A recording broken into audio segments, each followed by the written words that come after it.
Ware house जो है वो भिवंडी में, जहाँ तक मैंने अपने सोर्सेस से मालूमात ली, बिफोर 93 से तो मैं देख ही रहा हूँ। 1980 के आसपास में ये भिवंडी में वेयर हाउस का कल्चर स्टार्ट है। और ये वेयर हाउसेज जो है, जिसको गोडाउन बोला जाता है, एक सुनील तमाने करके एक साउथ इंडियन थे। सुनील तमा। हाँ, उन्होंने इसको यहाँ पे भिवंडी में स्टार्ट किया। Actually Bhiwandi location wise, geographical condition Bhiwandi का वन ऑफ द बेस्ट था पहले से। हायर कनेक्टिविटी हमेशा से। और उस टाइम पे ऑक्टायर का ज़माना था।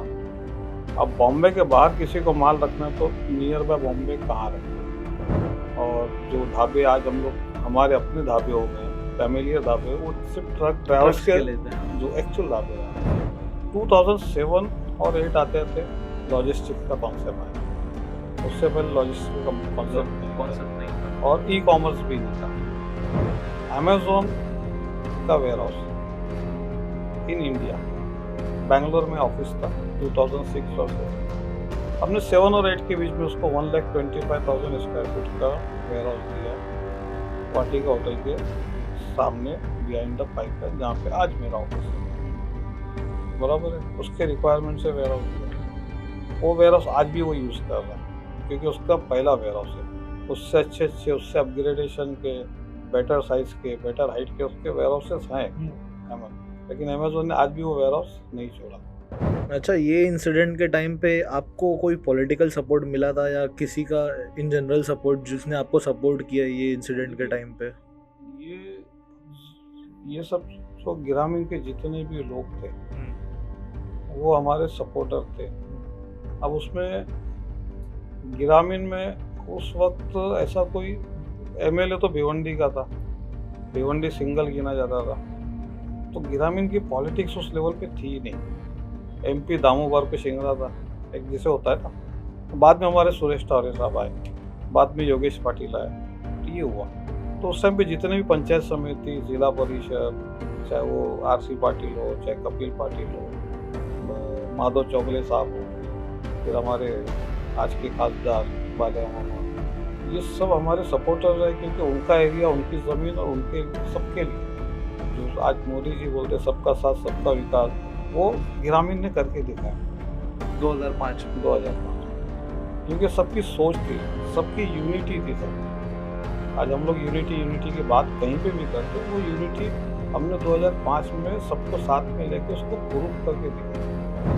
अभी तक हमने जो किया वो टाइम के साथ अपने आप को अपग्रेड करता है, बट अब हमको पता है कि नेक्स्ट 25 साल को मैं किस तरह से देखूँ। तो भिवंडी ने हमेशा माइग्रेंट पीपल, चाहे वो कोई भी कम्युनिटी का, कोई भी रिलीजियस का, कोई भी कास्ट का रहा, उसको वेलकम किया।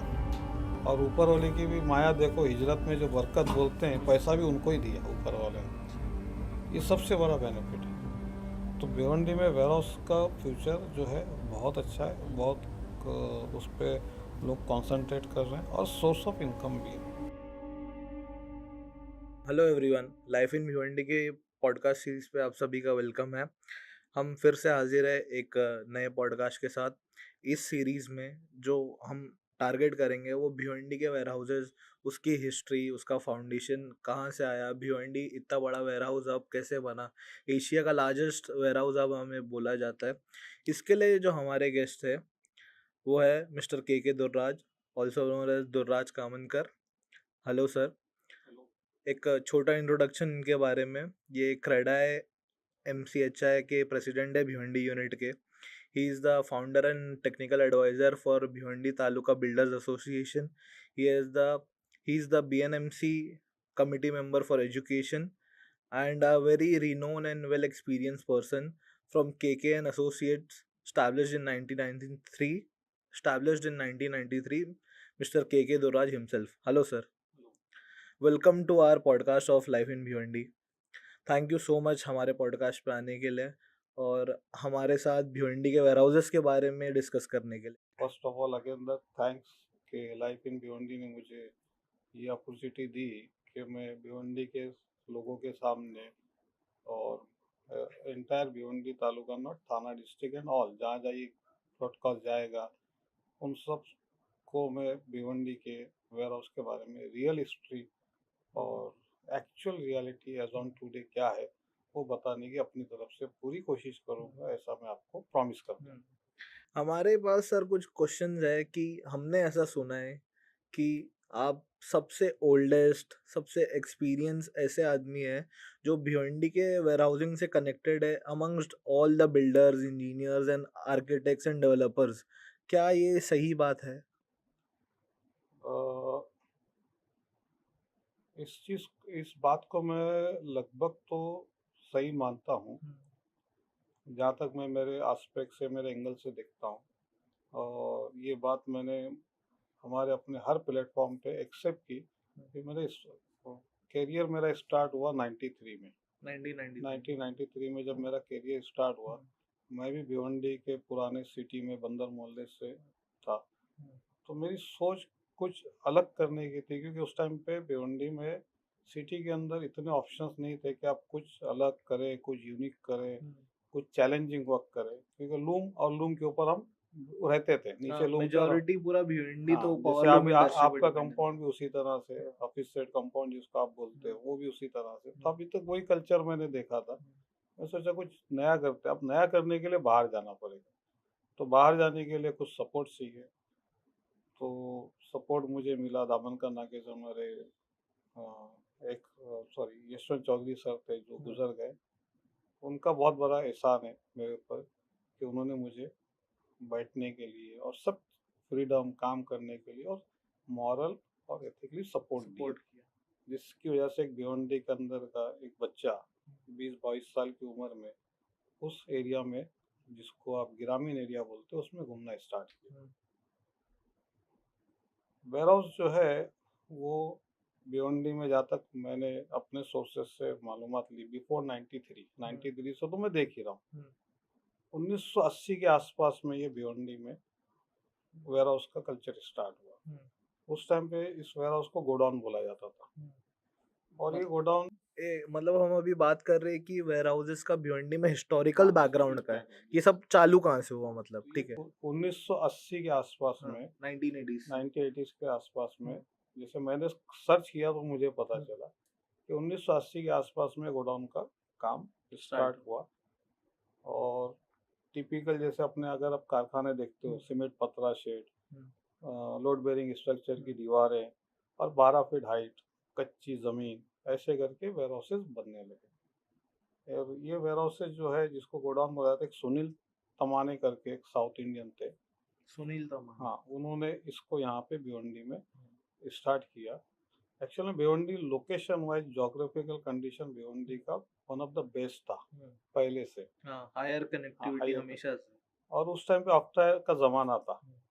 अब बॉम्बे के बाहर किसी को माल रखना तो नियर बाय बॉम्बे कहाँ रखे, थाना भी कारपोरेशन था, थाना के बाहर कहाँ रखे, बराबर। फिर भिवंडी भी ऑक्ट्रा जोन था, तो ऑक्ट्रा जोन फ्री एरिया जो था हमको कनेक्टिविटी के हिसाब से, दैट टाइम बाईपास भी नहीं था। बाईपास भी बाद में 90 के बाद आया। बराबर।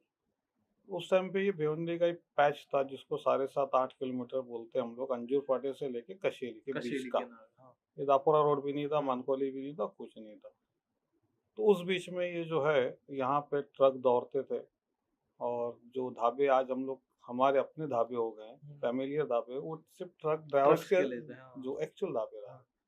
उस बीच में ऑक्ट्रा फ्री जोन में इस बंदे ने कुछ गोडाउन्स गांव वालों से बात करके, गांव वालों से सपोर्ट लेके, वहाँ पे उसने गोडाउन का काम स्टार्ट किया। एरिया मतलब ढाबा रोड का? हाँ, पूर्णा रानाल की, रानाल के एरिया में। जैसे हम मंजूर फाटा क्रॉस करते हैं, फर्स्ट हमारा एरिया था रानाल, ऑक्ट्रा फ्री एरिया मैं जो कह रहा हूँ। तो वहाँ पे ये वेयर हाउस का गोडाउन का कल्चर स्टार्ट हुआ। अब भिवंडी की खासियत ये थी कि भिवंडी के बीच में से हमारा national highway Mumbai old Agra road जाता है, और भिवंडी के एक साइड से हमारा अहमदाबाद हाईवे जाता है, जो वसई रोड, जिसको कॉमन वसई बोलते हैं। तो भिवंडी जोग्राफिकली कंडीशन, दो हाईवे को लगते हैं। ये बहुत कम सिटीज को ऐसा होता है कि दोनों हाईवे से कनेक्टेड रहा। मतलब नासिक से भी कनेक्टेड, आगरा, हाँ, मुंबई आगरा कनेक्टेड रहा, जो सिटी के अंदर से जाता था, और एक वो कॉमन रोड से जाता था। तो ये सबसे बड़ा बेनिफिट था ट्रांसपोर्टेशन के लिए। उस टाइम पे इतना मालगाड़ी और ये सब था नहीं, और ट्रेन नहीं। तो ये यहाँ से स्टार्ट हुआ गोडाउन।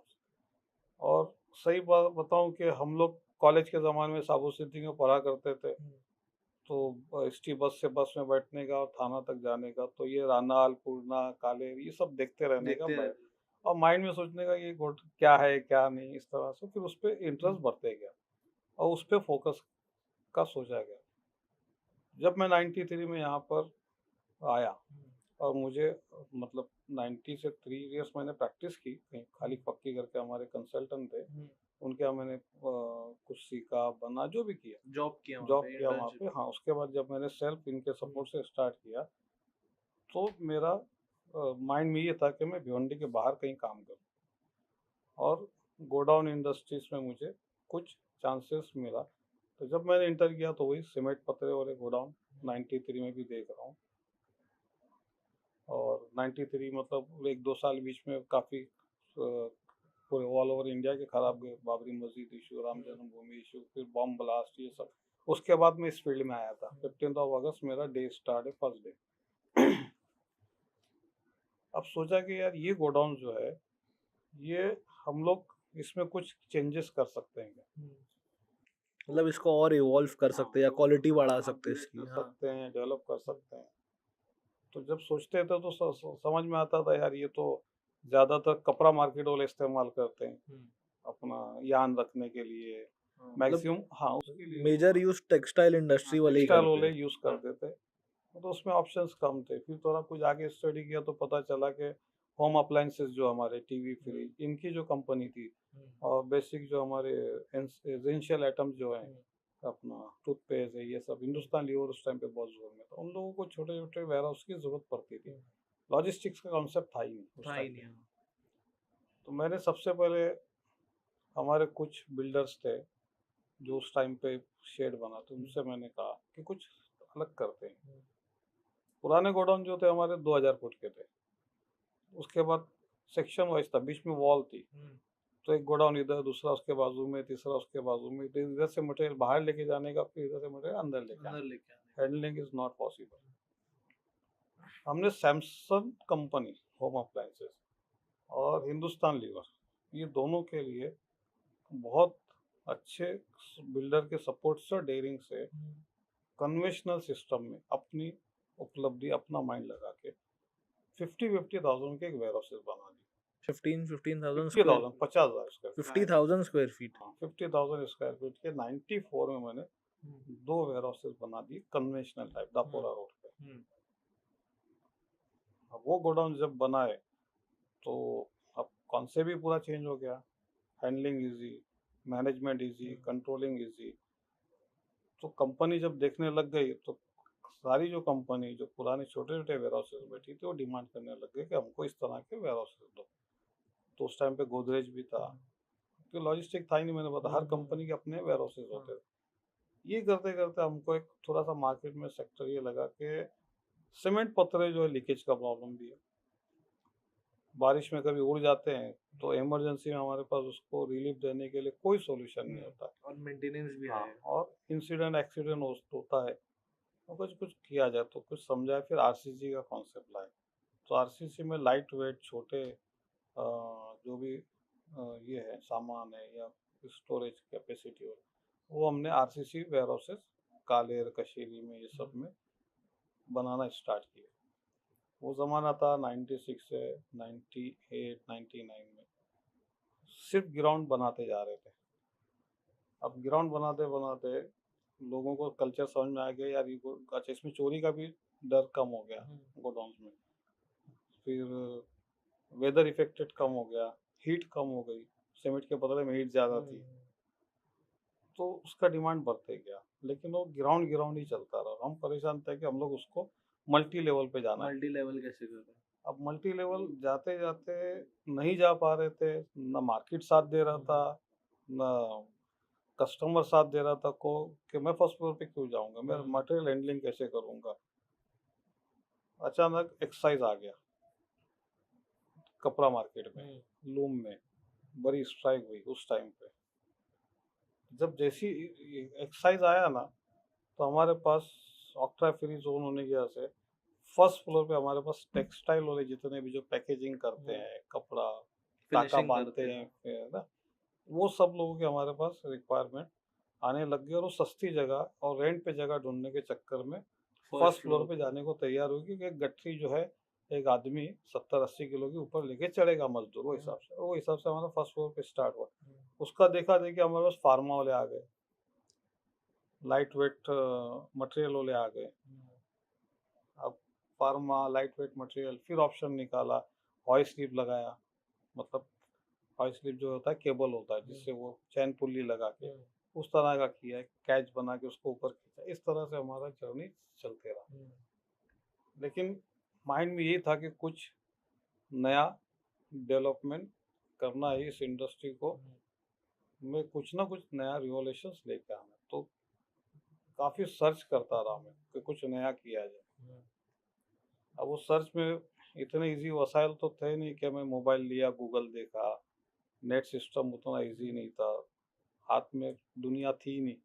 आज आपके हाथ में, हमारे हाथ में दुनिया। जितने भी एग्जीबिशंस होते थे, पहले तो रिसर्च करना पड़ता था, नई जितने भी एग्जीबिशंस होते थे सब जाके अटेंड करता था, जहाँ मौका मिले वहाँ पे जाता था। और एक दिन मुझे एक नई टेक्नोलॉजी मिली जो इंडिया में फर्स्ट टाइम आई थी, सेल्फ सपोर्टेड डोम स्ट्रक्चर। अगर आपने राउंड वाले पत्थर के अगर वेयर हाउसेस देखे तो वो इंडिया में न्यू, हमारे लिए न्यू नहीं, इंडिया में ही न्यू। और उसको हमने हमारे क्लाइंट के सपोर्ट से और फिर अगर देखिए मुझे परफॉर्म करने की काबिलियत मेरे पास अगर बहुत है, लेकिन मुझे स्टेज नहीं दोगे तो मैं परफॉर्म कैसे करूँगा? सही बात है। तो जो स्टेज देगा, जो अपने पास खुद के जगह पे ट्रायल करेगा, वही सब कुछ है। तो ऐसे बिल्डर लोगों का साथ मिला जिन्होंने बोला नहीं कि साहब अपन इसको ट्राई करते हैं। हमने बाईपास पे एक सेफ एक्सप्रेस करके वेयर हाउस बनाया। सेफ एक्सप्रेस वो इंडिया का फर्स्ट वेयर हाउस है जो सेल्फ सपोर्टिंग डोम स्ट्रक्चर है। प्रोफ्लेक्स करके कंपनी है और ये टेक्नोलॉजी अमेरिका से आई। ना हमारे सिलेबस में है, ना हमारा IS कोड अलाउ करता है, कुछ नहीं करता है। बस एक सीखना है उनके साथ बैठने का, उनके इंजीनियर के साथ बैठने का। फॉरेन से आते थे, समझाते थे और वो डोम स्ट्रक्चर हमने स्टार्ट किया। और डोम भी बनता था, शीटिंग साइड पे बनती थी, उनकी मशीनरी साइड पे आती थी और कॉयल आते थे। और वो कॉयल भी उस टाइम पे हमारे ऑस्ट्रेलिया से आते थे। मतलब सारे रॉ मटेरियल एक्सपोर्ट करके टेक्नोलॉजी के जो टेक था कंपनी, उसके सीट्स हमारे पास कॉइल फॉर्म में वहाँ से आते थे। जब हमने उसको साइट पे जब इंस्टॉलेशन करके शीटिंग का स्टार्ट किया, मुझे लगता है कि पूरे बॉम्बे रीजन से कंस्ट्रक्शन फील्ड में जो गोडाउन फैक्ट्री में कोई ऐसा बंदा नहीं होगा जिसने कभी विजिट नहीं किया होगा। मतलब एक तमाशा जैसे बोलते हैं वैसा लगता था, लोग देखते थे। और ये स्टार्ट किया, इस टेक्नोलॉजी को 1-2 साल हमने यूज़ किया, लेकिन फिर लगता था कि यार इसमें कुछ चीज़ें टेक्निकली नंबर्स ऑफ कॉलम ज़्यादा करना पड़ते हैं, 4 क्लिप का मूवमेंट ईजी नहीं होता है, थोड़ा फ्लो रहता है। हाँ, और हाइट का भी रिस्ट्रिक्शन, हाइट करने जाता हूँ तो प्रॉब्लम्स है। ये सब कुछ ना कुछ और भी सर्च पे रहना चाहिए। 2004 के आसपास हमको टेक्नोलॉजी जो मिली, जो इंटरनेशनल लेवल की टेक्नोलॉजी, इस प्री इंजीनियर बिल्डिंग, जो पूरी बिल्डिंग इसमें वर्कशॉप में बनती है और हमारे साइट पे आके वो फिटिंग होती है विदाउट एनी वेल्डिंग मशीन और एनी कटर। इस प्री इंजीनियर बिल्डिंग इसीलिए बोला जाता है उसको। और ये टेक्नोलॉजी पूरे वर्ल्ड में चलती है वेयर हाउसिंग के लिए। तो वो pre engineer building first introduce हमने किया 2004 में। वो अगेन दापोड़ा में किया और एक ग्लोब कॉम्प्लेक्स करके हमारा था, वहाँ पे हमने उसको इंट्रोड्यूस किया और उसको कंप्लीट करके पहला वेयर हाउस हमने जो दिया वो गोदरेज कंपनी को दिया। गोदरेज कंपनी को दिया और जब उनको समझ में आ गया कि इसको हाई रैकिंग भी कर सकते हैं, मल्टी लेवल भी बना सकते हैं, तो सबके लिए नई चीज़ थी। तो इस तरह से PV का एक नया रिवोल्यूशन 2004 में हमने भिवंडी में लाया। मतलब वो मोमेंट ऐसा था जहाँ पे वेयर हाउसिंग इंडस्ट्री पूरी टर्निंग मोमेंट एकदम क्लास टर्निंग। उसके बाद उसमें अपग्रेडेशन के नाम पे साइज चेंज होते गए, हाइट बढ़ते गई, बट टेक्नोलॉजीज नाउ तब भी सेम थी, आज भी सेम।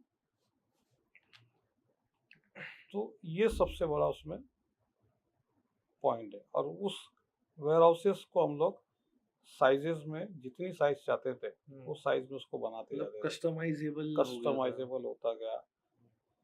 तो और इस तरह से हमारी ये जर्नी चलती रही और इस पे हम लोग काम करते रहे। और आज जो आप जितने भी कलर कोटेड शीट वाले वेयर हाउसेस देखते हो, ये total is not part of syllabus हमारा। इंजीनियरिंग में सिलेबस ही नहीं था। अब नया 2-4 साल से बच्चे लोग बोलते आए हुआ। हमने बताया ना कि जो लोग बोलते हैं ना कि एजुकेशन नेवर एंडिंग, कभी खत्म नहीं होती, वही चीज़ है और उसी पे अमल किया तो हम लोग यहाँ तक पहुँचे। एक काफ़ी इंटरेस्टिंग पॉइंट ये भी है कि मैंने तो स्टोरीज ही सुनी है कि 2005 जुलाई में जब फ्लड्स आए थे तो एक मोमेंट ऐसा आया था कि भिवंडी से सब वेयर हाउसेस को शिफ्ट होने का ऑर्डर मिला था Panvel, because Bhiwandi was not seen as reliable कि यहाँ पे बाबा पानी भरने का इशू है या ऐसा कुछ है। तो वो टाइम पे मैंने ऐसा सुना है कि आपने बहुत ट्राई करके फिर उसको यहीं पे रिटेन किया कि ये पनवेल ना शिफ्ट हो। Is it true? यस, ये 100% राइट है। क्योंकि 2005 जो 26 जुलाई जो हुआ हमारा, तो मैंने आपको बताया कि जो पुराने वेयर हाउसेस मेरे कालेर, कशेली, रानाल, तो मेजर पार्ट इस कालेर इफेक्टेड हुआ हमारा, खारी के नज़दीक होने से। और वो वेयर हाउसेस ऐसे पानी में गए कि उसके शटर तक डूब गए। मतलब 2-3 फीट पानी नहीं गया, 10 फीट, 8 फीट। अगर आपका किसी का होम अप्लायंसेस हो लेगा, फ्रिज रखा है, तो फ्रिज 2 फीट नहीं डूबा है, फ्रिज के ऊपर से पानी जा रहा है, मतलब टोटल लॉस। और जब वो लॉस को कैलकुलेशन करने का टाइम आया तो पता चला कि इसका इंश्योरेंस भी नहीं फ्लड का। अब कंपनी वाले काफ़ी परेशान रहे और दो दिन मेरे को लगता है कि 2 दिन तक वो पानी रहा। तो इन्होंने सबने मन बनाया कि अपने को यहाँ से शिफ्ट हो गया, कि ये डिसाइड हो गया भिवंडी इज फ्लडेड जोन। ये सबसे बड़ा प्रॉब्लम है। अच्छा, उस टाइम पे भी मैंने सब कंपनी वालों को अप्रोच किया और हमने न्यू बॉम्बे में एक मीटिंग की, जिसमें गोदरेज से, सैमसंग से, हिंदुस्तान लीवर से, है ना, अदर्स सब लोग आए थे, कुछ ट्रांसपोर्टर्स भी थे। मैंने उनको बोला 26 जुलाई तो एक इंसिडेंट था, एक्सीडेंट, उसको इससे कंपेयर मत करो। हम आपको नया लोकेशन देते हैं, नए एरिया में लेके चलते हैं और आप वहाँ पे वेयर हाउसेस लो और नई टेक्नोलॉजी में देते हैं। आप सीमेंट शीट से निकलिए और मेरे पीवी में आइए। तो हमने उनको पहले, सबसे पहले एक दिन सबको अरेंज किया और ये पीवी स्ट्रक्चर जो हमने पहला खड़ा किया था वो लाके दिखाया। और वहाँ से हमारा जर्नी जो बाईपास रोड का जो वेयर हाउसेस दिख रहा है आपको, वो वहाँ से स्टार्ट वो हुआ। आफ्टर 26 जुलाई स्टार्ट हुआ। मतलब पहले पानी भरा, फिर इनका डिसाइड हुआ कि हम शिफ्ट करेंगे, फिर आपने इनको अप्रोच किया तो ये नए लोकेशन का हुआ है। क्योंकि भिवंडी का लोकेशन वाइज तो चेंज नहीं कर सकते। भिवंडी को पनवेल तो आप बना ही नहीं सकते, लोकेशन नेचुरल लोकेशन है, उसको चेंज नहीं कर सकता। आपको इधर रहना है, कनेक्टिविटी। और इस तरह से फिर ये बाईपास पे ये वेयर हाउसेस चलते रहे। 2007 और 8 आते आते लॉजिस्टिक्स का कॉन्सेप्ट आया। उससे पहले लॉजिस्टिक्स का कॉन्सेप्ट नहीं था और ई कॉमर्स भी नहीं था। अमेजोन का warehouse in India, Bangalore में ऑफिस था 2006 और 7 में। हमने 7 और 8 के बीच में उसको 1,25,000 स्क्वायर फीट का वेयर हाउस दिया, वाटिका होटल के सामने, बिहाइंड द पाइपलाइन, जहाँ पे आज मेरा ऑफिस है। बराबर है, उसके रिक्वायरमेंट से वेयर हाउस दिया। वो वेयर हाउस आज भी वो यूज़ कर रहा है क्योंकि उसका पहला वेयर हाउस है। उससे अच्छे उससे अपग्रेडेशन के, बेटर साइज के, बेटर हाइट के उसके वेयर हाउसेस हैं। लेकिन अमेजोन ने आज भी वो वेयर हाउस नहीं छोड़ा। ये फर्स्ट उसका वेयर हाउस। तो जैसे जैसे हमको अपॉर्चुनिटी मिलती गई और रिक्वायरमेंट आते गया, हमने बेस्ट से बेस्ट सॉल्यूशन उसमें दिया लोगों को, मतलब क्लाइंट को दी, जो यूज़र है उसको दिया। क्लाइंट एक अलग चीज़ होता है। हमारे इसमें 3 लोग होते हैं, एक क्लाइंट होता है, एक एक इन्वेस्टर होता है, एक फार्मर होता है, एक यूज़र होता है, एक बिल्डर होता है। तो यूज़र जो हमारा एंड है ना, उसके रिक्वायरमेंट को हमको फुलफिल करना। तो हमने हमेशा यूज़र के को जो फ़ायदा हुआ और जो हमको मैक्सिमम रेंट देवे, हम लोग मैक्सिमम उसका आउटकम निकाले, उस हिसाब से हमने जब जब हमको जो जो अपॉर्चुनिटी मिलती गई हमने उसको चांस फुलफिल लेके किया। कन्वर्ट किया, फुलफिल करके ये हुआ। अच्छा, ये इंसिडेंट के टाइम पे आपको कोई पॉलिटिकल सपोर्ट मिला था या किसी का इन जनरल सपोर्ट जिसने आपको सपोर्ट किया ये इंसिडेंट के देखिए, टाइम पे? ये ये सब जो ग्रामीण के जितने भी लोग थे हम्म। वो हमारे सपोर्टर थे। हम्म। अब उसमें ग्रामीण में उस वक्त ऐसा कोई एमएलए तो भिवंडी का था, भिवंडी सिंगल गिना जाता था, हम्म। तो ग्रामीण की पॉलिटिक्स उस लेवल पे थी ही नहीं। हम्म। एमपी दामू बारको शिंगरा था, एक जिसे होता है ना। बाद में हमारे सुरेश टौरे साहब आए, बाद में योगेश पाटिल आया, तो ये हुआ। तो उस टाइम पे जितने भी पंचायत समिति, जिला परिषद, चाहे वो आरसी पाटिल हो, चाहे कपिल पाटिल हो, माधव चौगले साहब हो गए, फिर हमारे आज के खासदार बालिया मामा, ये सब हमारे सपोर्टर रहे, क्योंकि उनका एरिया, उनकी ज़मीन और उनके सबके लिए जो आज मोदी जी बोलते सबका साथ सबका विकास, वो ग्रामीण ने करके दिखाया 2005 में। 2005 में। क्योंकि सबकी सोच थी, सबकी यूनिटी थी सब। आज हम लोग यूनिटी यूनिटी की बात कहीं पे भी करते हैं, वो यूनिटी हमने 2005 में सबको साथ में लेके उसको प्रूफ करके दिखा, ऐसा है। और उसका रिजल्ट आज ये आपको दिख रहा है।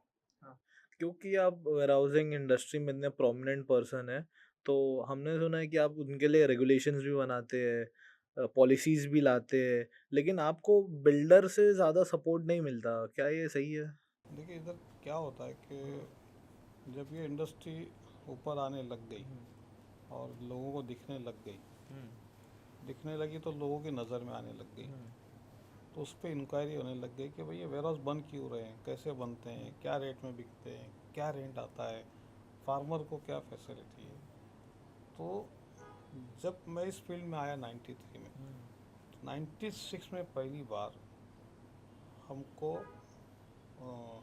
एमएमआर रीजन में हमको एंट्री मिला। हम लोग भिवंडी एमएमआर रीजन का पार्ट हुए। जैसे एनसीआर होता है दिल्ली का, वैसा हम लोग एमएमआर डीए का एक एमएमआर रीजन करके हम लोग पार्ट हो गए। हमारे पास एक book I, law of book, rules and regulation. पूरा भिवंडी हमारा जो था वो ग्रीन जोन और कहीं पे U1 U2।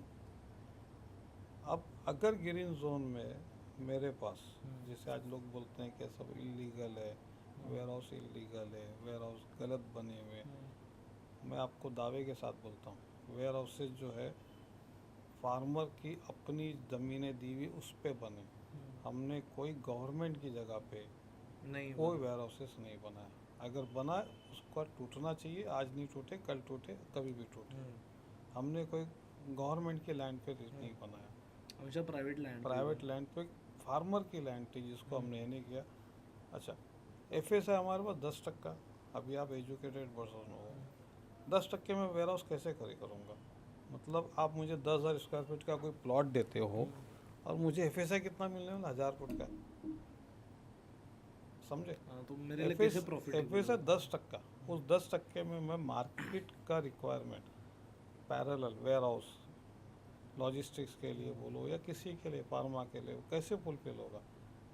तो हमने एक पैरेलल सहारा लिया।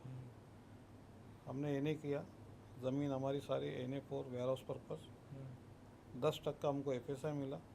हमने ग्राम पंचायत से ग्राउंड प्लस 2 और ये बिल्डिंग्स का हमने, या हमारे को जो रिक्वायरमेंट है उस हिसाब से पैरेलल हमने परमिशन लिया। वो परमिशन लेने के बाद हमने बिल्डिंग्स बनाई या गोडाउन्स बनाए या वेयर हाउसेज बनाए, उसकी घरपट्टी लगी, उसके NA टैक्सेस हुए। गवर्नमेंट को बहुत बड़ा NA टैक्स जाता है। ग्राम पंचायत को, जो ग्राम पंचायत कहीं हज़ारों रुपए में खाली थी जिसकी घरपट्टी, उसकी करोड़ों में हो गई। बराबर। सोर्स ऑफ इनकम बढ़ गई। और उस ग्राम पंचायत को जहाँ पे मैं हाउस टैक्स भरता हूँ, रिटर्न में मुझे कुछ नहीं देती है, ना गवर्नमेंट मुझे देती है। वेयर हाउसेज जो है पूरा सेल्फ सस्टेन, अपने आप में एक यूनिक कॉम्प्लेक्स सारे खड़े हुए हैं। हमको कोई गवर्नमेंट अप्रोच रोड नहीं देती, हमको पीने का पानी नहीं देती, हमारे पास कोई भी इंफ्रास्ट्रक्चर से रिलेटेड कोई पार्किंग एरिया नहीं, इनफैक्ट आज तक फायर सिस्टम नहीं है हमारे पास। एक फायर ब्रिगेड आपको कहीं पे भी ग्रामीण में नहीं दिखता। हालांकि इतने वेयर हाउसेज है तो इतने होना warehouse, चाहिए फैसिलिटी। बराबर है। तो ये वेयर हाउसेज जो इंडस्ट्री है इसमें 10% हमारे पास FSI रहा। हमने FSI का एक तरह से बोल सकते हो वायलेशन किया, और इतना बड़ा सेटअप आज हमने बनाया जो इंडिया की नज़र में नहीं, आज दुनिया की नज़र में है, बराबर है। एशिया का बिगेस्ट हब है। और मैं भी इसलिए बोलता हूँ क्योंकि हमने दिल्ली, आपको पता नहीं, मैं दिल्ली एयरपोर्ट पे बहुत 4-5 साल मैंने एयर कार्गो के लिए काम किया। बॉम्बे में मैंने कोल्ड स्टोरेज, जिसको हम लोग पेरिशेबल सेंटर बोलते हैं, उसके लिए काम किया। हमने दुबई में जाफजा में काम किया, मोम्बासा काम किया। मैं पूरा बहुत घूमा फिरा। तो जो सिस्टम भिवंडी प्रोवाइड करता है वेयर हाउसिंग का सेटअप, वो मुझे कहीं और दिखा नहीं इतना। ये सबसे बड़ा उसका बेनिफिट है। तो आज वो इंडस्ट्री को जो है वो 10% FSI में थी। 10% FSI में कब तक थी इंडस्ट्री? 2018 में। 2018 तक। 2018 में देखिए, हाँ, बीच में हमारे पास 2007 में MMRD आ गई, 52 विलेजेस लिए। तो मोटा मोटा आपको बता दूँ, यहाँ से वड़पा तक वो एरिया हमारा MMRD हो गया, और MMRD हमारी टेक्निकल अथॉरिटी हो गई। उसने 2011 दिसंबर में फर्स्ट प्लान पब्लिश किया, DP प्लान। हाँ। उसमें उन्होंने डिक्लेयर किया ये जोन रेसिडेंशियल, ये जोन आपका industry, green industries, service industry, ये वेयर हाउसेज, और ये DP रोड का नेटवर्क डाल दिया। उसको सैंक्शन होते होते 2016 लग गया दिसंबर, मतलब 17 स्टार्ट। मतलब उससे पहले मुझे अगर कुछ काम करना है तो वही 10% FSI। MMRD आने के बाद भी मुझे 10% FSI देती है। अब 10% में मैं मेरा सेटअप कैसे करूँगा? ये सबसे बड़ा प्रॉब्लम रहा MMRD एरिया का। वरपा के आगे का एरिया जो था वो हमारा अंडर द कलेक्टर था, अथॉरिटीज़ कलेक्टर। बट वहाँ पे भी रूल MMR रीजन के थे, तो वहाँ भी हमारे पास FSI 10% ही था। लेकिन जब फडणवीस गवर्नमेंट आई तो उन्होंने महाराष्ट्र में एक पॉलिसी निकाली, फडणवीस साहब ने, ये आपका लॉजिस्टिक इंटीग्रेटेड पार्क और इंडस्ट्रियल पार्क के लिए। लॉजिस्टिक के लिए आपको मिनिमम 5 एकड़ जगह चाहिए, और इंडस्ट्री के लिए आपको 25 एकड़ जगह। लेकिन वो स्पेशल नोटिफिकेशन वाली पॉलिसी थी, बाय रूल पॉलिसी नहीं थी। तो स्पेशल नोटिफिकेशन में कौन जाएगा? जिसके पास मंत्रालय और ऊपर डिपार्टमेंट तक पहुंचने का सोर्सेस होगा, ताकत होगा, जाएगा। तो वो पॉलिसी पे भी इतना ज़्यादा काम नहीं हुआ, और उसका भी रिजल्ट कुछ नहीं मिला। और इस बीच में इलीगल कंस्ट्रक्शन के नाम से हमारे को परेशान तो किया जाता था। हम सबसे पहले जब परेशान हुए, हम लोग 2008 और 9 के बीच में सबसे पहले हमको स्टार्ट हुआ। उस टाइम पे हमने मोर्चा निकाला, रोड जाम किया, कहीं कहीं हमको ज़रूरत पड़ी तो हमने, हमारे MLA रशीद ताहिर साहब थे उस टाइम पे, उनकी हेल्प ली, उनको लेके गए। और इस तरह से हम अपनी इंडस्ट्री को जैसे जहाँ चाह वहाँ से पहुँच के अप्रोच करके इंडस्ट्रीज़ को बचाते रहे। ये इसका वेयर हाउस का ये था। अब अचानक CM बन गए हमारे एकनाथ शिंदे साहब पिछले टर्म में। शिंदे साहब को भिवंडी के बारे में काफ़ी स्टडी था, भिवंडी से उनका जुड़ाव भी काफ़ी था, थाना से क्लोजनेस। और 8 से हम लोग कंटिन्यू लगे हुए कि भाई हमारी इंडस्ट्री को हर बार कोई भी आएगा परेशान करेगा, कोई किधर भी हाउस में कुछ भी बोलेगा, कोई कभी कुछ भी करेगा, कोई RTI डालेगा, कोई रिट पिटिशन डालेगा, तो हम लोग कब तक परेशान होते रहेंगे? जब तक वो वेयर हाउस है, जब तक मैं ज़िंदा हूँ, जब तक परेशान हूँ। मैं मर जाऊँ तो मेरे को उस चीज़ से छुटकारा मिलेगा। तो हम हर जगह पे कोशिश करते रहे। कितने बार हम CM के पास गए, पृथ्वीराज चौहान से ही सिलसिला स्टार्ट हुआ हमारा, और अब जाके शिंदे साहब के पास हमारा ये एंड हुआ।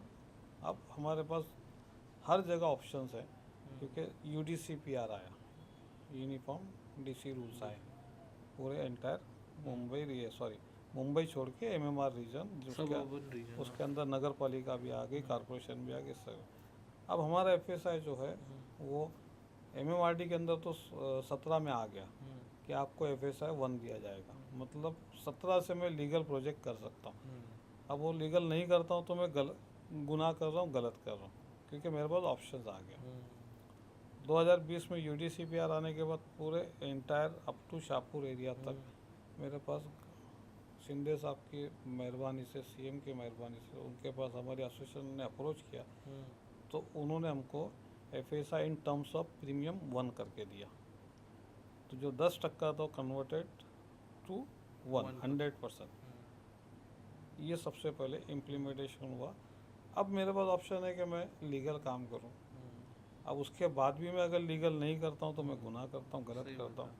अब 10% देने के बाद बोलोगे आप लीगल क्यों नहीं किया, तो इतना बड़ा जो सेटअप है, हम हमेशा बोलते हैं जो भी पॉलिटिशियन इसके ऊपर उंगली उठाता है या जो बाहर की ताकत है दूसरे उस पर अगर ये सब उंगली उठाते हैं, हम इस चैनल के ज़रिए भी गवर्नमेंट को बोलना चाहते हैं कि इस सेटअप को बंद करते हैं, बट इससे पहले आप नया सेटअप तो बना के बताओ।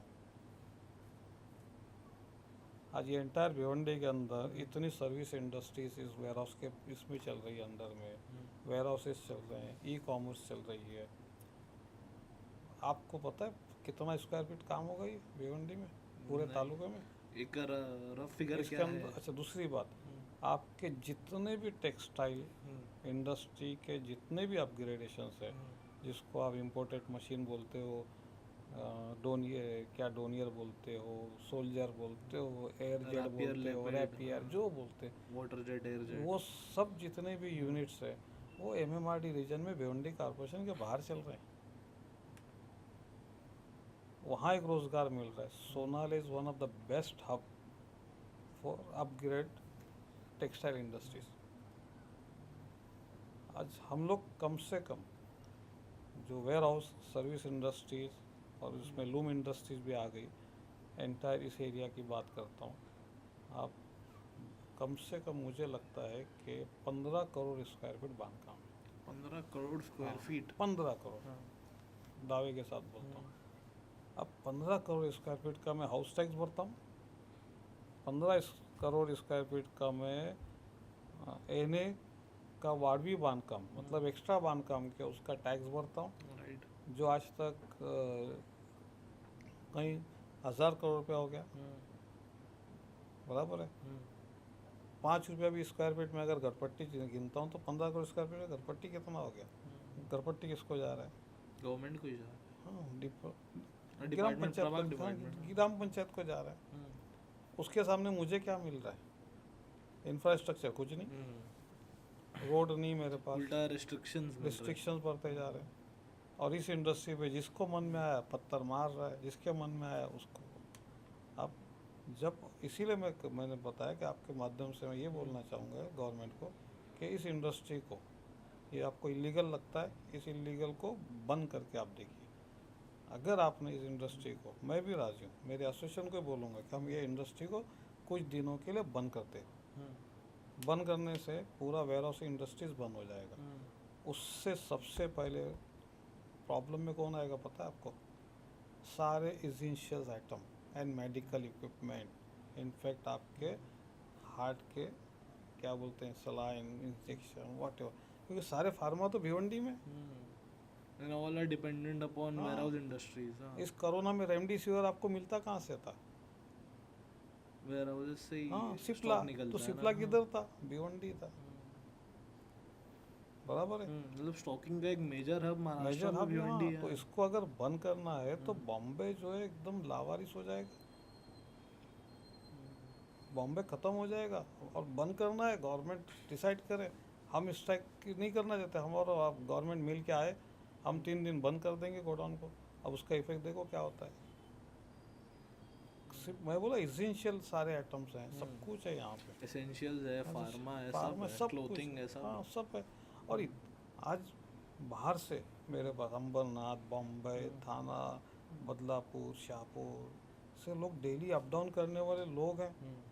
आज इस इंडस्ट्रीज में लगभग मुझे लगता है कि 3.5 लाख इस लोग काम करते हैं, और 2-1.5-2 लाख और बोलता हूँ जो डायरेक्ट इनडायरेक्ट, मतलब 5 लाख लोगों का कम से कम नेटवर्क है। ट्रांसपोर्टर है, वाराई है, चाय वाला है, पानी सप्लाई वाला है। जॉब हाँ, अपॉर्चुनिटीज पे जॉब आने से मिलेगा। पहले हाँ, आप थाने डिस्ट्रिक्ट प्लानिंग कमेटी जो है जीडीपी ग्रोथ के लिए उसके भी मेंबर है, राइट? तो उसके पॉइंट ऑफ व्यू से बता सकते हैं कितनी इम्पोर्टेंट हो सकती है warehouse industries contributing to the economy itself? आज मुझे वही बता रहा हूँ मैं कि ये इंडस्ट्री आज एक्सपांड होने के लिए इसको चांस मिल गया, क्योंकि भिवंडी में मेरे पास देखिए 2 रोड थे मेरे थे, जिसके बेस पे मेरी वेयर हाउसिंग इंडस्ट्री स्टार्ट हुई। लॉजिस्टिक भी वो 2 रोड को देख के आया, नेशनल हाईवे। अब हमको एक्स्ट्रा बोनस पे बोनस गवर्नमेंट की तरफ से मिल रहा है, हमको समृद्धि मिला, बराबर। लॉजिस्टिक सेटअप होने के बाद समृद्धि मिल रहा है, बराबर। बड़ौदा एक्सप्रेसवे मिल रहा है जो दिल्ली तक जा रहा है। समृद्धि से मैं नागपुर से जब समृद्धि पे वापस आता हूँ तो मुझे JNPT रोड मिल रहा है डायरेक्ट। लेफ्ट जाता हूँ तो जब मैं नागपुर से आता हूँ तो लेफ्ट जाऊँगा तो JNPT भिवंडी आने के बाद, और राइट जाता हूँ तो बड़ौदा एक्सप्रेस। फिर अलीबाग विरार कॉरिडोर मिल रहा है, बराबर। बुलेट ट्रेन में इसलिए नहीं बोलता कि बुलेट ट्रेन का मेरा वेयर हाउस से कोई मतलब नहीं है, बराबर। फिर रेलवे का ये बन रहा है कॉरिडोर, जो फ्लाइट ये बोलते हैं वो बन रहा है। तो भिवंडी को ये प्लस अपॉर्चुनिटी जो मिल रही है ना, ये मेरा नया भिवंडी का वेयर हाउस का कॉन्सेप्ट को अभी ओपन किया। अभी तक हमने जो किया वो टाइम के साथ अपने आप को अपग्रेड करते हैं, बट अब हमको पता है कि नेक्स्ट 25 साल को मैं किस तरह से देखूं। मतलब लोकल लोग को जॉब अपॉर्चुनिटीज भी मिलती है, काम भी मिल रहा है, और काफ़ी इंडस्ट्रीज अभी एक धारावी पूरा शिफ्ट होगा, बराबर है। धारावी की सारी छोटी छोटी इंडस्ट्रीज है वो भिवंडी में आना चाहती है। वेयर हाउस तो आते ही है, आप जाने दीजिए। मलाड वेस्ट में जितने भी है छोटे छोटे इंडस्ट्री, प्लास्टिक की, पैकेजिंग की, सबको कंफर्ट भिवंडी लगता है, बिकॉज भिवंडी सस्ता है, जॉब करने वाले इजी मिलते हैं।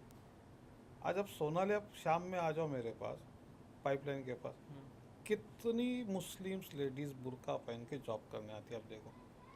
और कभी भी आज तक एक एक्सीडेंट कभी इस तरह का हमने सुना नहीं, कभी छेड़छाड़ी सुनी नहीं। मतलब सिक्योरिटी एंड सेफ भी है। डिपेंड करता, बताया ना, पब्लिक के ऊपर डिपेंड करता है वो तो। लोकल पब्लिक जैसी रहेगी, आने वाले को अच्छा रिस्पांस देगी। बिल्डर्स कौन है? बिल्डर्स बॉम्बे थाना से, हम थोड़ी बिल्डर हैं।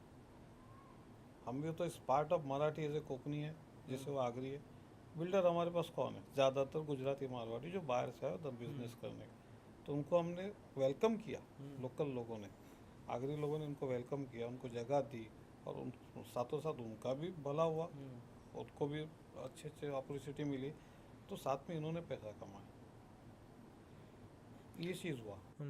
तो अब भिवंडी की वेयरहाउस इंडस्ट्री के लिए और फ्यूचर पोटेंशियल क्या हो सकता है कि ये कैसे और आगे इवॉल्व हो सकती है, कैसे और अपग्रेड हो सकती है? अपग्रेड होने के लिए मैंने ये बताया कि अभी हमारे पास समृद्धि आने से या रोड कनेक्टिविटी अच्छी होने से, एक्सप्रेस होने से क्या होता है, डिस्टेंस कम होने से 2 सिटी नज़दीक आ जाता है ऑटोमेटिकली।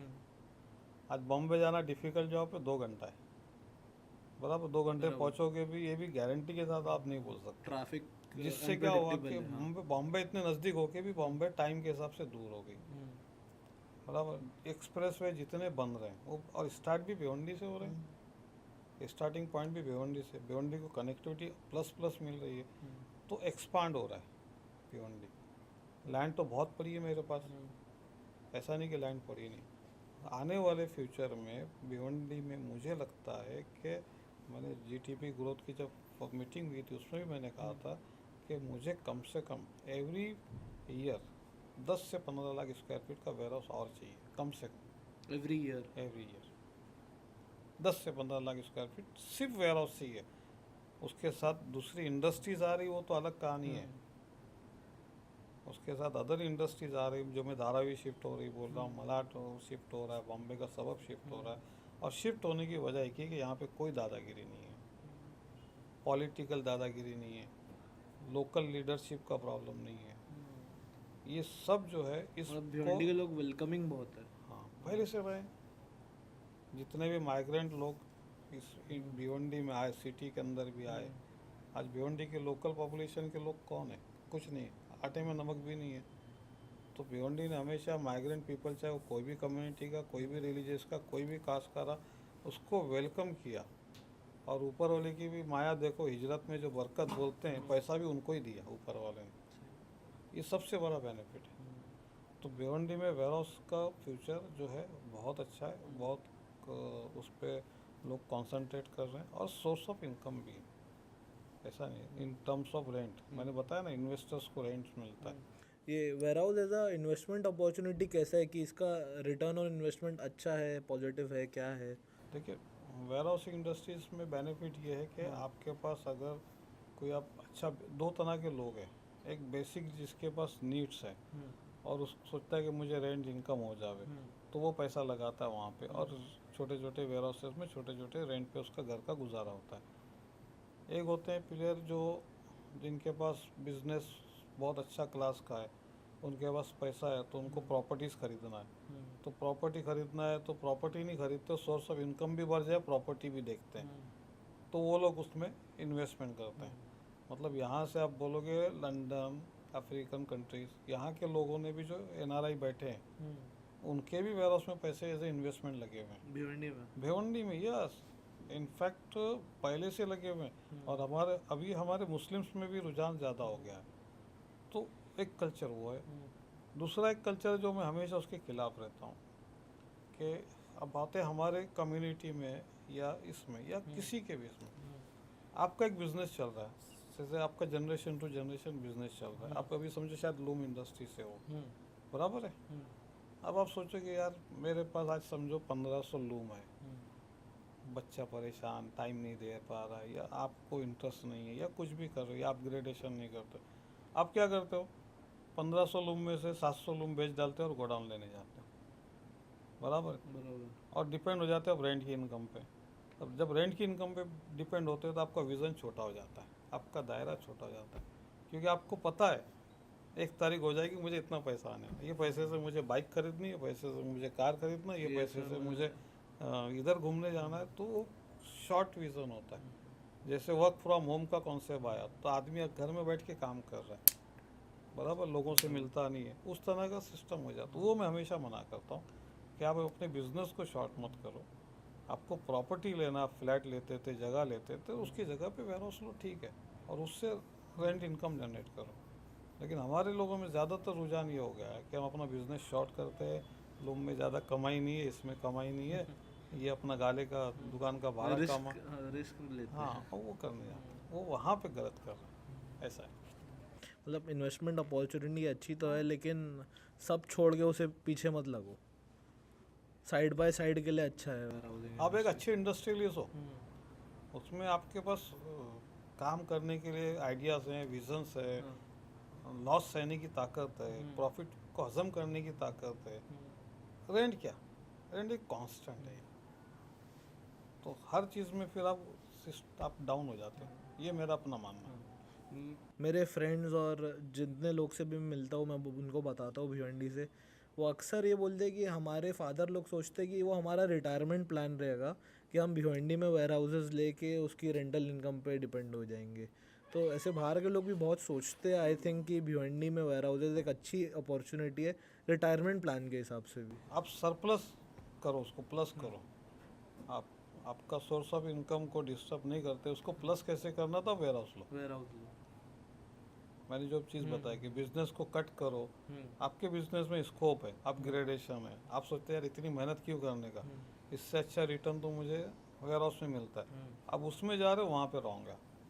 आप बिजनेस का ग्रोथ करते रहो, और एक्स्ट्रा कमी जो आपको पैसा कमाना है उसके लिए आप वेयर हाउस में इन्वेस्टमेंट करो, समझ में आता है। लैंड में इन्वेस्टमेंट करते अप्रिसिएशन मिलने वाला है, बाद में मिलेगा, बट वेयर हाउस में तो आपने आज डाला, अगले महीने से आपके पास पैसा आ रहा है, रेंट, ये बात। और रेंट भी बहुत इजीली और आसानी से होता है, उसमें रुकने का डर नहीं होता, कहीं पे भी फंसने का डर नहीं होता रेंट में, क्योंकि ज़्यादातर नेशनल कंपनी, मल्टीनेशनल कंपनी होते हैं, वो सिस्टम टाइमली पेमेंट्स हाँ, उनका टाइमली पेमेंट चलते रहता है।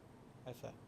थैंक यू सर, मैं बहुत भिवंडी के वेयर हाउस इंडस्ट्री के बारे में तो इतना आइडिया भी नहीं था, इतनी इन्फॉर्मेशन भी नहीं थी। आपने एक बहुत अच्छे से, बहुत सिंपल लैंग्वेज में और as a point of engineer भी, डेवलपर भी, इन्वेस्टर भी बहुत अच्छे से एक्सप्लेन किया। Thank you so much for that. Thank you. Thank you. Video को लाइक करिए, शेयर करिए, चैनल को सब्सक्राइब करिए। हम ऐसी और इन्फॉर्मेटिव वीडियोस के साथ, जिसमें हमें को भिवंडी की हिस्ट्री देखने मिलती है, डेवलपमेंट देखने मिलता है, एवोल्यूशन देखने मिलता है हमारे भिवंडी का, हम ऐसी वीडियोस और पॉडकास्ट आपके लिए लाते रहेंगे। Thank you so much from life in Bhiwandi.